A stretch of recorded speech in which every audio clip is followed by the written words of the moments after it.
দ্বিতীয় বর্ষের সুপ্রিয় শিক্ষার্থীবৃন্দ, তোমরা যে যেখানে আছো আশা করি ভালো আছো, সুস্থ আছো। আমি আবারও তোমাদের সামনে হাজির হয়েছি অনলাইন ক্লাস নিয়ে। তোমাদের সাথে আছি আমি মোহাম্মদ সাহেবুল আলম, সহকারী অধ্যাপক, প্রাণিবিদ্যা বিভাগ, নীলফামারী সরকারি কলেজ। এটি আমার দ্বিতীয় বর্ষের তৃতীয় ক্লাস। আজকে যে বিষয়টি আলোচনা করব সেটি হচ্ছে প্রোটোজোয়াদের পুষ্টি ও পরজীবিতা। দুটো বিষয়ই অত্যন্ত তাৎপর্যপূর্ণ। আশা করি এই ক্লাসটি তোমরা উপভোগ করবে। শুরু করছি আজকের আলোচনা। প্রথমে জেনে নিই পুষ্টি বা নিউট্রিশন বলতে কি বোঝায়। যে প্রক্রিয়ায় খাদ্য গ্রহণ, পরিপাক, পরিশোষণ, আত্তীকরণ ও অপাচ্য অপ্রয়োজনীয় অংশের অপসারণ ঘটে তাকে বলা হবে পুষ্টি। অর্থাৎ এই পুষ্টির ক্ষেত্রে বেশ কয়েকটি কাজ রয়েছে: খাদ্য গ্রহণ, পরিপাক, পরিশোষণ, আত্তীকরণ এবং অপাচ্য বস্তুর অপসারণ। এই কাজগুলো যখন সম্পন্ন হয় তাকে বলা হবে একত্রে পুষ্টি। লক্ষ্য করো, প্রোটোজোয়াদের পুষ্টিকে আমরা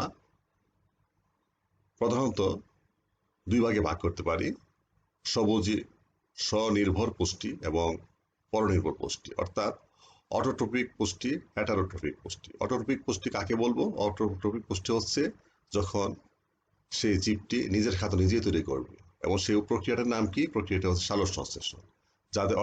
যাদের মধ্যে বা যে সকল জীবের মধ্যে সালোক সংশ্লেষণ ঘটে তাদের পুষ্টি হবে স্বনির্ভর পুষ্টি, আর যাদের সালোক সংশ্লেষণ ঘটে না তাদেরকে বলা হবে পরনির্ভর পুষ্টি।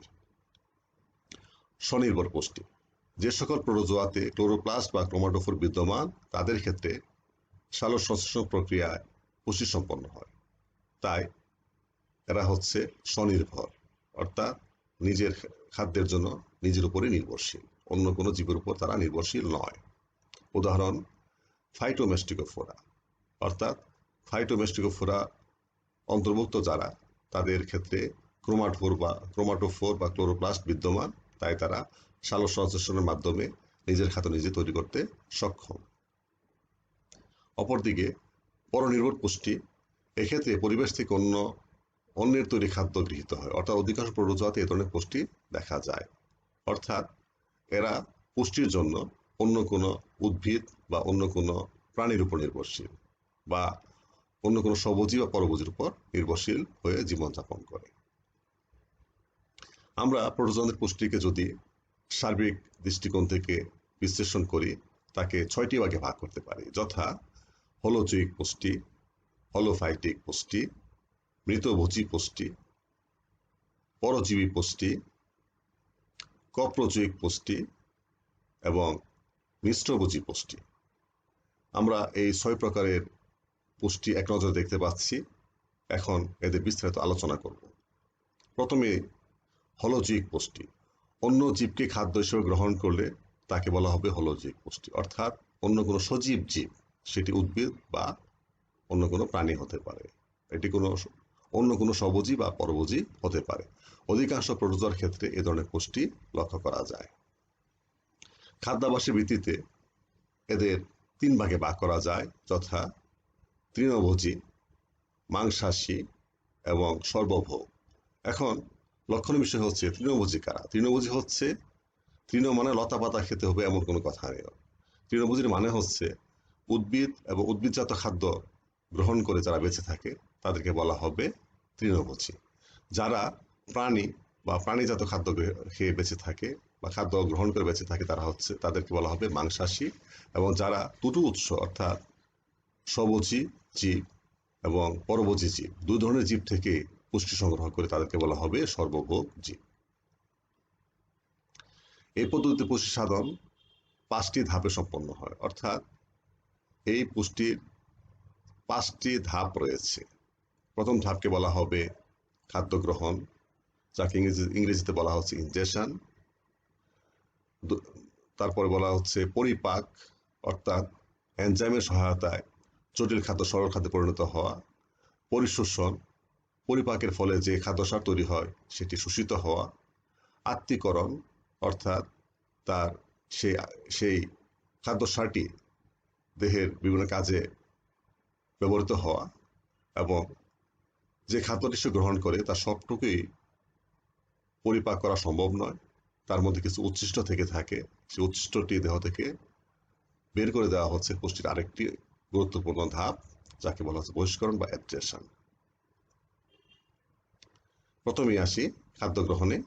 প্রোটোজোয়ানদের খাদ্য গ্রহণ পদ্ধতিকে 3 ভাগে ভাগ করা যায়, যথা ক্ষণপথ দ্বারা খাদ্য গ্রহণ, ফ্লাজেলা দ্বারা খাদ্য গ্রহণ, সিলিয়া দ্বারা খাদ্য গ্রহণ। ইতিপূর্বে আমরা আলোচনা করেছি প্রোটোজোয়াদের বিভিন্ন ধরনের চলন অঙ্গাণু। এই চলন অঙ্গাণুগুলো একদিকে যেমন চলনের সহায়তা করে, অপরদিকে তেমনই খাদ্য গ্রহণের সহায়তা করে। সেই খাদ্য গ্রহণের সাথে তাদের নিবিড় সম্পর্ক রয়েছে, তাই তাদের খাদ্য গ্রহণকে আমরা 3 ভাগে ভাগ করতে পারি, যথা ক্ষণপথ দ্বারা খাদ্য গ্রহণ, ফ্লাজেলা দ্বারা খাদ্য গ্রহণ এবং সিলিয়া দ্বারা খাদ্য গ্রহণ। প্রথমেই আসি ক্ষণপথ দ্বারা প্রোটোজোয়ারা কিভাবে খাদ্য গ্রহণ করে। এই ধরনের খাদ্য গ্রহণ পদ্ধতিকে 5টি ভাগে ভাগ করা যায়, অর্থাৎ ক্ষণপথ দ্বারা যে খাদ্য গৃহীত হয় সেটি একইভাবে হয় না, তারও প্রকারভেদ রয়েছে। প্রথমটিকে বলা হচ্ছে সার্কামভ্যালেশন। এক্ষেত্রে সক্রিয় বস্তুকে তারা খাদ্য হিসেবে গ্রহণ করে ক্ষণপথের সাহায্যে। সার্কামফ্লুয়েন্স, নিষ্ক্রিয় বস্তুকে ক্ষণপথ দ্বারা খাদ্য হিসেবে গ্রহণ করে। ইনভেজিনেশন, নিষ্ক্রিয় বস্তু গ্রহণ করে এবং সেক্ষেত্রে একটি আঠালো বিষাক্ত পদার্থ ব্যবহার করে। ইম্পোর্ট, নিষ্ক্রিয় বস্তু সরাসরি তার দেহে প্রবেশ করে। পিনোসাইটোসিস, অস্থায়ী নালী গঠনের মাধ্যমে তরল খাদ্য গ্রহণ করে। এবং ব্যাপন, অর্থাৎ ব্যাপন প্রক্রিয়ার মাধ্যমে তরল খাদ্যবস্তু গ্রহণ করে। আমরা এদের আলোচনায় যাচ্ছি। প্রথম হচ্ছে সার্কামভ্যালেশন। লক্ষ্য করো, খাদ্য হবে সক্রিয় এবং সেই ক্ষণপথের মাধ্যমে তারা গ্রহণ করবে। এদিকে এটি যদি একটা খাদ্য হয়, দেখা যায় খাদ্যকে ঘিরে সে একটি ক্ষণপথ বিস্তার করে। এর প্রথম ধাপ, তার পাশে একটি খাদ্য এসেছে।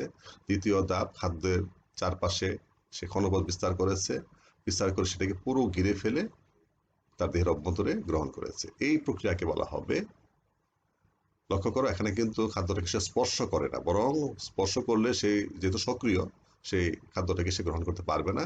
খুব সচেতনভাবে এমনভাবে এটিকে বলা ফুড কাপ। ফুড কাপ তৈরি করার মাধ্যমে খাদ্যটাকে সে গ্রহণ করে। এটিকে বলা হচ্ছে সার্কামভ্যালেশন। যখন কোনো নিষ্ক্রিয় বস্তু থাকে তখন তার খুব নিবিড় সংস্পর্শে এসে ক্ষণপথ বিস্তারের মাধ্যমে সেটি গ্রহণ করে। লক্ষ্য করো, আগের যে চিত্রটিতে দেখেছিলাম, খাদ্যবস্তু থেকে তার ক্ষণপথের দূরত্ব অনেক বেশি ছিল, যেন খাদ্যবস্তু সরে না যায়। আর এক্ষেত্রে যেহেতু নিষ্ক্রিয় বস্তু, সেজন্য তার গায়ে একদম সংলগ্ন অবস্থায় সেটাকে সে ক্ষণপথ বিস্তারের মাধ্যমে দেহের অভ্যন্তরে গ্রহণ করে। এটাকে বলা হচ্ছে সার্কামফ্লুয়েন্স। ইনভেজিনেশন। লক্ষ্য করো, এক্ষেত্রে কোনো বস্তু যখন খাদ্যবস্তু যখন তার দেহের সংস্পর্শে আসে, তখন সে এক প্রকার বিষাক্ত এবং আঠালো পদার্থ নিঃসরণ করে। বিষাক্ত পদার্থের ফলে খাদ্যবস্তুটি নিষ্ক্রিয় হয়ে যায় এবং সেই নিষ্ক্রিয় বস্তুটিকে তখন আস্তে আস্তে তার দেহের অভ্যন্তরে গ্রহণ করে নেয়। এই প্রক্রিয়াকে বলা হবে ইনভেজিনেশন। ইম্পোর্ট, বিশেষ করে যখন কোনো সূত্রাকার গঠন বিশিষ্ট শৈবাল জাতীয় খাদ্য সে গ্রহণ করে, তখন ইম্পোর্ট প্রক্রিয়াটি ব্যবহৃত হয়। এক্ষেত্রে যখন সেই শৈবাল বা ফিলামেন্টগুলো তার সংস্পর্শে সেটি সক্রিয়ভাবে সেটি ধীরে ধীরে তার দেহের সাইটোপ্লাজমের ভিতরে প্রবেশ করে এবং সেক্ষেত্রে কোনো ক্ষণপথ বিস্তারের কোনো প্রয়োজন হয় না। সেই প্রক্রিয়াকে বলা হচ্ছে ইম্পোর্ট। পিনোসাইটোসিস। লক্ষ্য করো যে তার দেহের এক ধরনের ভাঁজ সৃষ্টি হয়ে, প্লাজমা লেমাতে এক ধরনের অন্তর্মুখী ভাঁজ তৈরি হয় এবং সেই ভাঁজ তৈরির ফলে এক ধরনের নলাকার গঠন তৈরি হয়।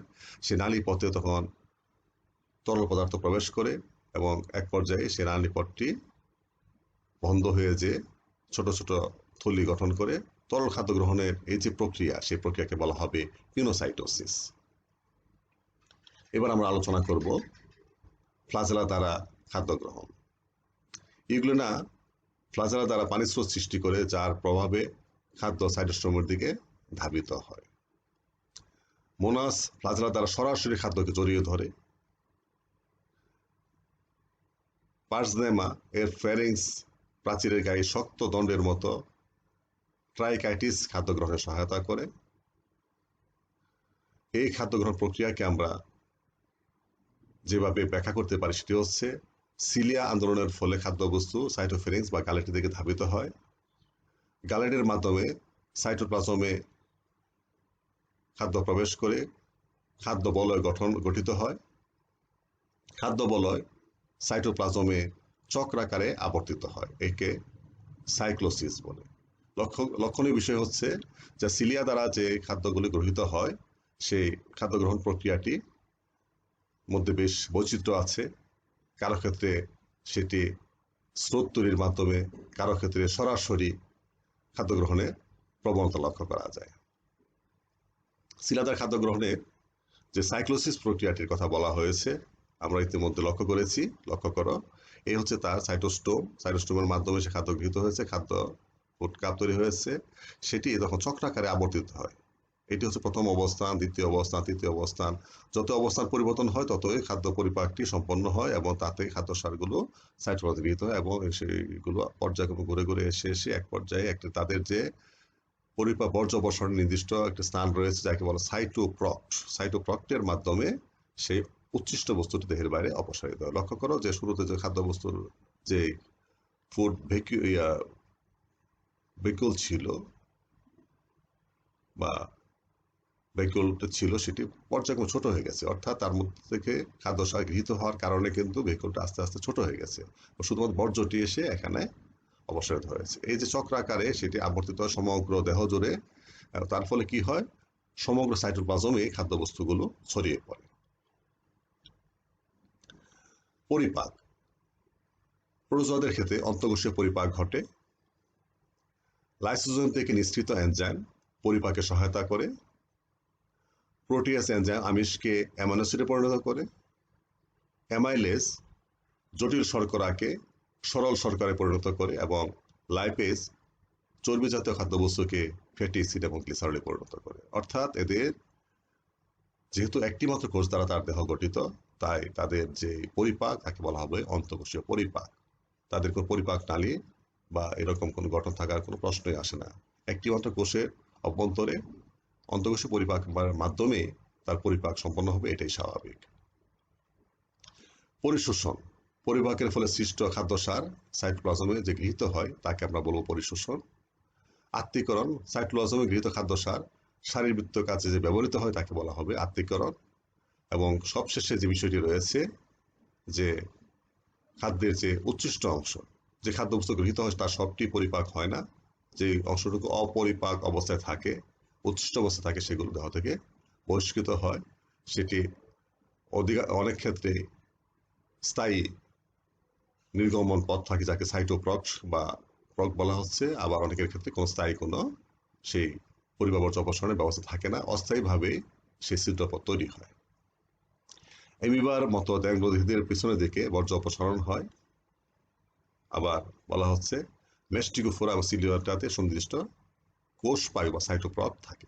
লক্ষ্য করো প্রথম যেটি বলেছি আমরা যে অ্যামিবাদের ক্ষেত্রে কোনো স্থায়ী কোনো বর্জ্য অপসারণ ব্যবস্থা জন্য কোনো ছিদ্রপথ নেই, অস্থায়ীভাবে, তবে দেহের পশ্চাৎ দিকে অস্থায়ীভাবে ছিদ্র গঠিত হয়। কিন্তু মেস্টিকোফোরা এবং সিলিয়াটার ক্ষেত্রে সুনির্দিষ্ট ছিদ্রপথ রয়েছে যাকে বলা হচ্ছে সাইটোপ্রক্ট বা কোষ পায়ু। কোষের মধ্যে যে পায়ু তাকে বলা হবে কোষ পায়ু,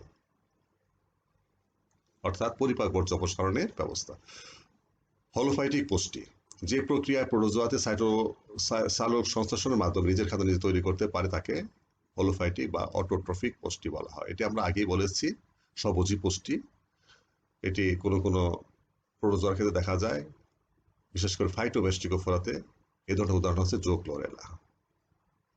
মৃতভোজী পুষ্টি, অর্থাৎ এক্ষেত্রে যখন কোনো জীব মারা যায়, এটা উদ্ভিদ বা প্রাণী যাই হোক, সেটি যখন মারা যায়, মারা যাওয়ার পরে সেটা যখন সেই তার দেহ থেকে যে খাদ্যবস্তু গৃহীত হয় সেই প্রক্রিয়াকে বলা হবে মৃতভোজী পুষ্টি। অর্থাৎ মৃত বস্তু থেকে পুষ্টি সাধন তাকে বলা হয় মৃতভোজী পুষ্টি। উদাহরণ হচ্ছে স্পোরোজোয়ান্স।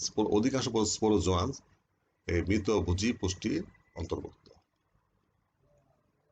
পরজীবী পুষ্টি, পরজীবী আমরা কাদের বলবো? যখন একটি জীব খাদ্য বা আশ্রয়ের জন্য অন্য জীবের উপর নির্ভরশীল হয় তখন তাকে বলা হবে পরজীবী। এক্ষেত্রে অবশ্যই জীব দুটি ভিন্ন প্রজাতির হতে হবে, অর্থাৎ একটি জীব যেটা হবে পোষক, একটা জীব হবে পরজীবী। পোষক হবে যে প্রজাতির, পরজীবী হবে ভিন্ন প্রজাতির। এক্ষেত্রে যে পুষ্টি সাধনের যে ঘটনাটি ঘটে সেটি দুইভাবে হতে পারে। এক হচ্ছে খাদ্য ছিনতাইকারী হিসাবে, অর্থাৎ পোষকের দেহের যে খাদ্য বস্তু বা খাদ্য সার সেটি পরজীবীরা গ্রহণ করে তার খাদ্য ছিনতাই করে নেয়, যেমন ওপালিনা, ব্যালান্টিডিয়াম। আরেকটি যেটি হতে পারে সেটি হচ্ছে শুধু পুষ্টি গ্রহণই করে না, বরং সে রোগও সৃষ্টি করে, যেমন Entamoeba histolytica, Plasmodium vivax. Entamoeba histolytica আমাশয় রোগ সৃষ্টি করে, প্লাজমোডিয়াম ভাইভ্যাক্স ম্যালেরিয়া রোগ সৃষ্টি করে। পাশাপাশি পোষকের দেহ থেকে পুষ্টি গ্রহণ করে, আশ্রয় গ্রহণ করে এবং অতিরিক্ত যে সমস্যা তৈরি করে তা হচ্ছে রোগ সৃষ্টি করে। কপ্রজিক পুষ্টি। কপ্র মানে হচ্ছে পরিপাক বর্জ্য, অর্থাৎ অন্য প্রাণীর মলমূত্র বা বর্জ্য যখন খাদ্য হিসেবে গ্রহণ করে সেই পুষ্টিকে বলা হবে কপ্রজিক পুষ্টি। উদাহরণ টিলিনা মাগরি। টিলিনা মাগরি নামে এক ধরনের প্রোটোজোয়া রয়েছে যারা এ ধরনের পুষ্টির অন্তর্ভুক্ত।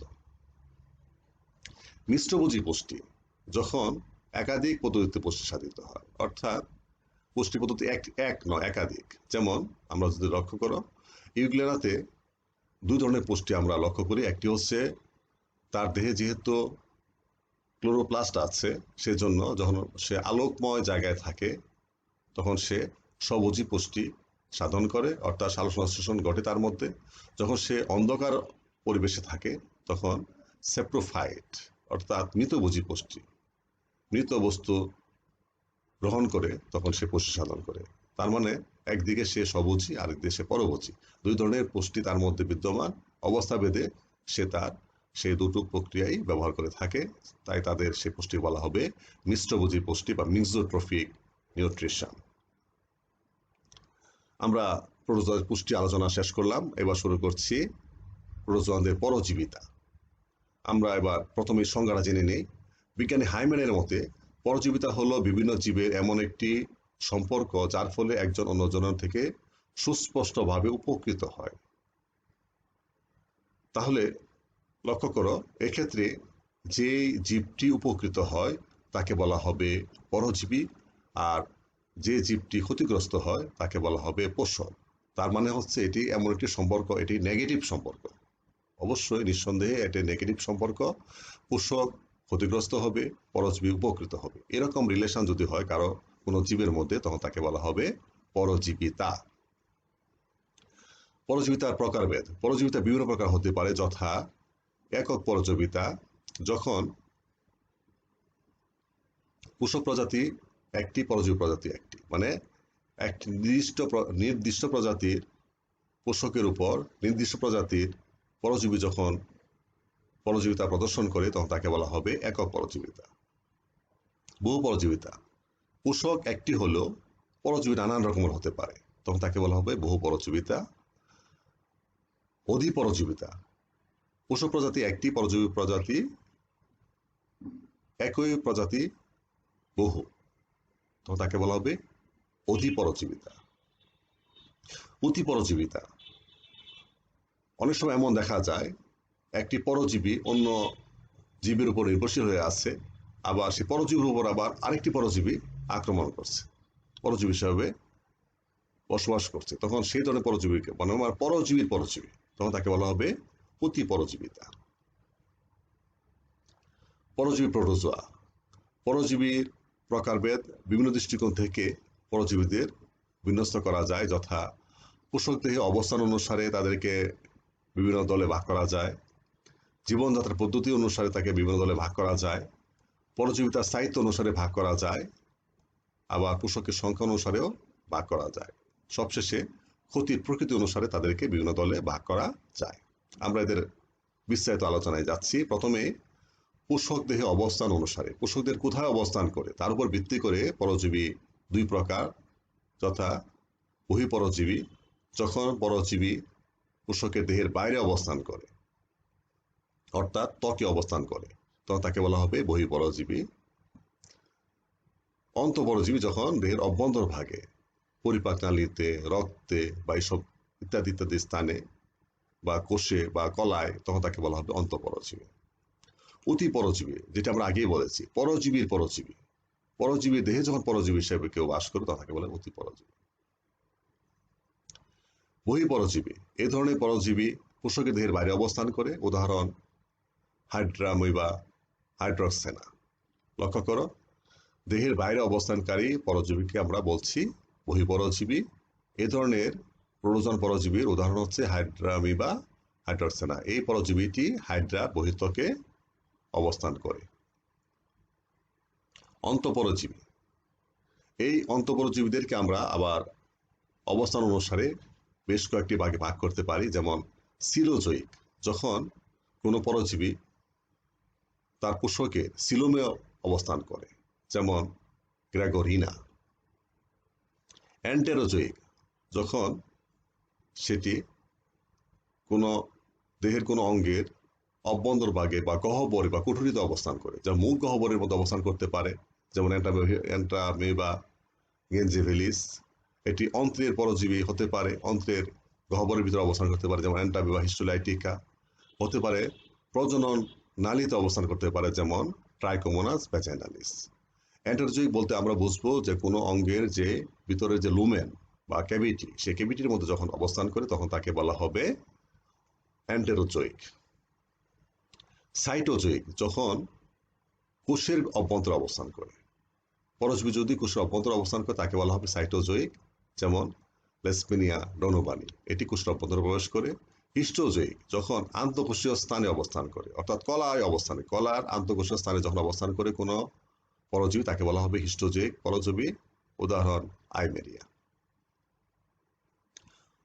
অতি পরজীবিতা, একটি পরজীবী যখন অন্য একটি পরজীবীর উপর খাদ্য আশ্রয়ের উপর নির্ভরশীল হয়। এটা আমরা আগে একাধিকবার উল্লেখ করেছি যে একটি পরজীবী যখন অপর একটি পরজীবীর উপর নির্ভরশীল হবে, অর্থাৎ পরজীবীর পরজীবী, তখন তাকে বলা হবে অতি পরজীবিতা। উদাহরণ যদি লক্ষ্য করো, টোডফিশের অন্ত্রে অবস্থিত স্পাইরোস্পোরা, তার মানে টোডফিশ নামক প্রাণীটির দেহে অবস্থান করে স্পাইরোস্পোরা নামক প্রোটোজোয়া, তাকে আবার নসেমা নোটাবেলিস ক্ষতি সাধন করে। তার মানে স্পাইরোস্পোরা হচ্ছে টোডফিশের উপরে পরজীবী, আর নসেমা নোটাবেলিস হচ্ছে স্পাইরোস্পোরার উপরে পরজীবী। এক্ষেত্রে নসেমা নোটাবিলিসকে বলা হবে অতি পরজীবী, আর তাদের যে স্পাইরোস্পোরা এবং নসেমা নোটাবিলিসের যে রিলেশন তাকে বলা হবে অতি পরজীবিতা। জীবনযাত্রা পদ্ধতি অনুসারে আমরা যদি পরজীবীকে ভাগ করি, ঐচ্ছিক পরজীবী, বাধ্যতামূলক পরজীবী। ঐচ্ছিক পরজীবী কাকে বলবো? যে পরজীবী স্থায়ীভাবে পরজীবী নয়, অর্থাৎ তাদের জীবনের জন্য পরজীবী জীবনযাপন বাধ্যতামূলক নয়।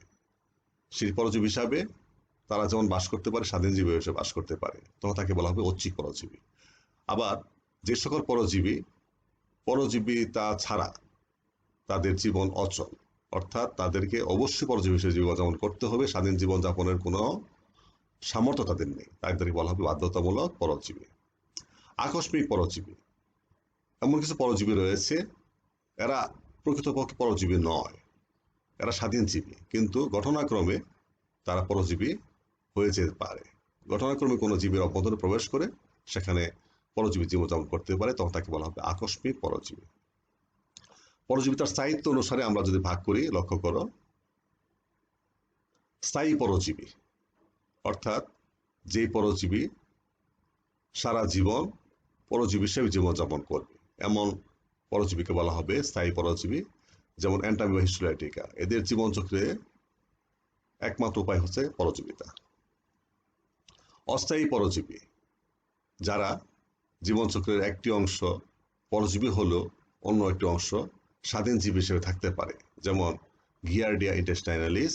এরা স্থায়ী পরজীবী নয়, বরং তাদের জীবনচক্রে যেমন পরজীবিতা আছে, স্বাধীন জীবিতাও আছে। পোষকের প্রকৃতি অনুসারে কয়টি পোষকে তাদের জীবন সম্পন্ন হবে বা জীবনচক্র সম্পন্ন হবে তার উপর ভিত্তি করে পরজীবীদেরকে আমরা দুই ভাগে ভাগ করতে পারি। বিশেষ করে প্রোটোজোয়ান পরজীবীদেরকে বলা হচ্ছে এক পোষক পরজীবী, মনোজেনেটিক পরজীবী, অর্থাৎ একটি মাত্র পোষকে যাদের জীবনচক্র সম্পন্ন হয় তাদেরকে বলা হবে মনোজেনেটিক পরজীবী, আর যাদের দুটি পোষকের প্রয়োজন হবে তাদেরকে বলা হবে ডাইজেনেটিক পরজীবী।